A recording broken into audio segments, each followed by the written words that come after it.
আসসালামু আলাইকুম বন্ধুরা, আজকের রেসিপি শিং মাছের ডিম দিয়ে আলুর ঝোল। তো কিভাবে কি রান্না করলাম তাই নিয়ে ছোট্ট একটা ভিডিও। প্রথমে আমি একটি কড়াইয়ে তেল গরম করে নেব, তারপর দিয়ে দিব রসুন আর পেঁয়াজ কুচি। ভালো করে ভেজে নেওয়ার পর তাতে সামান্য পরিমাণ অ্যাড করব হলুদের গুঁড়া, মরিচের গুঁড়া আর ধনিয়ার গুঁড়া, সাথে দিয়ে দিব একটু লবণ। তো সবগুলো ভালোভাবে মিক্সড করে নেব, ভালো করে একটু কষিয়ে নেব।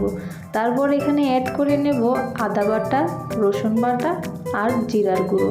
তো ভালো করে এগুলো মিক্সড করে নেব, সাথে দিয়ে দিয়েছি একটু গরম মশলার গুঁড়া। তো সবগুলো ভালো করে কষিয়ে নেব। কষানোর পর ভালো করে একটু নাড়াচাড়া দিয়ে নেব। দুঃখিত বন্ধুরা, আমার ক্যামেরাটা উল্টা ধরাতে আমার ভিডিওটা পুরো উল্টে গেছে। তো যাই হোক, ক্যামেরাটা উল্টে গেলেও আমার রান্না কিন্তু উল্টে যায়নি, আমি ঠিকভাবে রান্নাটা করেছিলাম।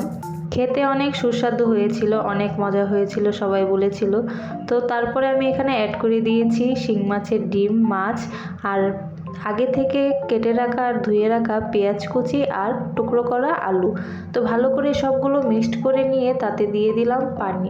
ভালো করে কষিয়ে নিয়ে আবার কিছুক্ষণ রান্না করার পর দিয়ে দিব কাঁচামরিচ কুচি। ভালো করে আবারও রান্না করে নেব। এই ছিল আজকের আমার ভিডিও। সবার যদি ভালো লেগে থাকে অবশ্যই লাইক, কমেন্ট করে শেয়ার করে সাথে থাকবেন। ভালো থাকবেন, সুস্থ থাকবেন। আল্লাহ হাফেজ।